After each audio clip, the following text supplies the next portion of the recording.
ओम गणेश हर हर महादेव। महादेव उवाच साधु पृष्ठं त्वया तात लोकानां हितकाम्यया आदौ वदामि देयानि दानानि तव सुव्रत।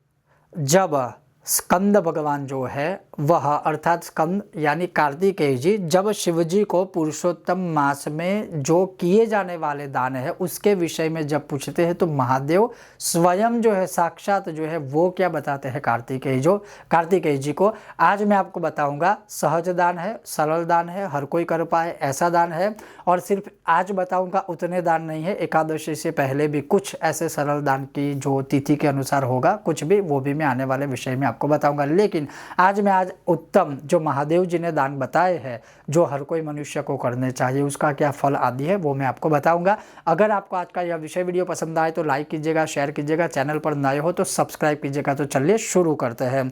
तो महादेव जी कहते हैं कि मलमासे च विप्राय यन्नदानम करोति यह अन्न प्रमाण वर्षम च शक्रलोके गहीयते महीयते अन्नदानात् परम दानम न भूतम न भविष्यति नात्र पात्र परीक्षास्याम न कालो नियमः कचित। अर्थात जो कोई भी मनुष्य इस पुरुषोत्तम माह में अन्न का दान मनुष्य को करता है अर्थात ब्राह्मण को करता है, वह अन्न के जितने कण होते हैं, जितने दाने होते हैं उतने वर्षों तक वह इंद्रलोक में, शक्रलोक यानी इंद्रलोक में वो निवास करते हैं। ये हुआ पहला दान।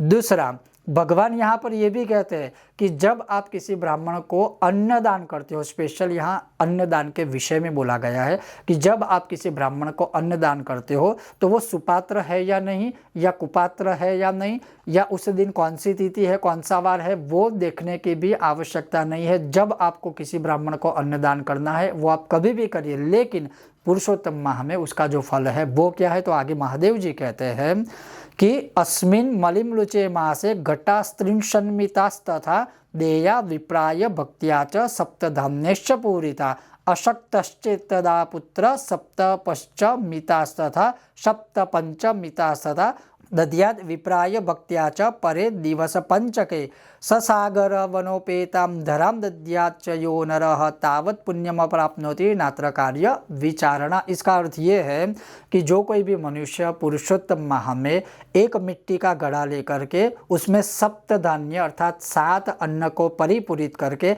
ऐसे 30 मिट्टी के घड़ों का किसी ब्राह्मण को दान करता है तो वो, और भगवान खुद कहते हैं कि जिसकी जैसी स्थिति हो उसको वैसा दान करना है। और भगवान आगे कहते हैं कि अगर किसी की स्थिति अच्छी नहीं है तो कोई बात नहीं है, जो अंतिम 5 दिन होते हैं अधिक पुरुषोत्तम मास के, जो एकादशी, कृष्ण पक्ष की एकादशी, द्वादशी, त्रयोदशी, चतुर्दशी और अमावस्या, ये जो 5 दिन होते हैं जिसको पंचरात्र भी कहा जाता है, उन 5 दिनों में कोई भी मनुष्य हर रोज एक मिट्टी का घड़ा लेकर उसमें 7 अन्न परिपूरित करके, अब 7 अन्न परिपूरित करना मतलब ऐसा नहीं कि सातों के सातों अन्न आप उसमें मिश्रित कर दीजिए, किंतु जैसे आपने एक छोटा सा घड़ा लिया या बड़ा सा जो भी साइज़ का आपको लेना है वो ले सकते हैं देश काल के अनुसार।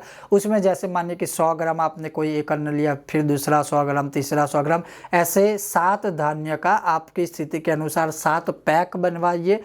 पैक अर्थात उसको पैक करिए किसी भी पात्र में या फिर जो भी आपको उचित लगे उस सामग्री के अनुसार। और फिर वो जो मिट्टी का घड़ा है वो एक दिन एकादशी को ब्राह्मण को दिया, दूसरी द्वादशी को, फिर त्रयोदशी, चतुर्दशी और अमावस्या, 5 दिन 5 घड़े और वो भी 7 धान्य परिपूरित किए हुए।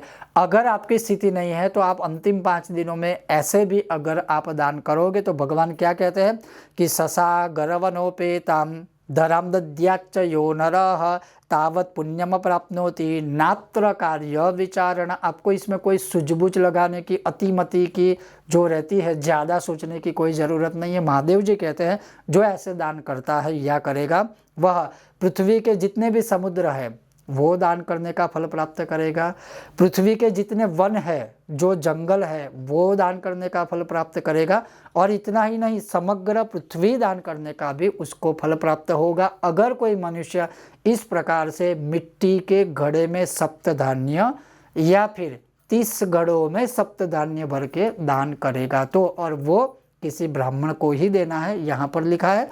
अगर कोई ब्राह्मण ना मिले तो आपको उचित लगे वहाँ आप यह दान कर सकते हो। ओम गणेश हर हर महादेव, जय सिया राम। श्री पुरुषोत्तम भगवान की जय।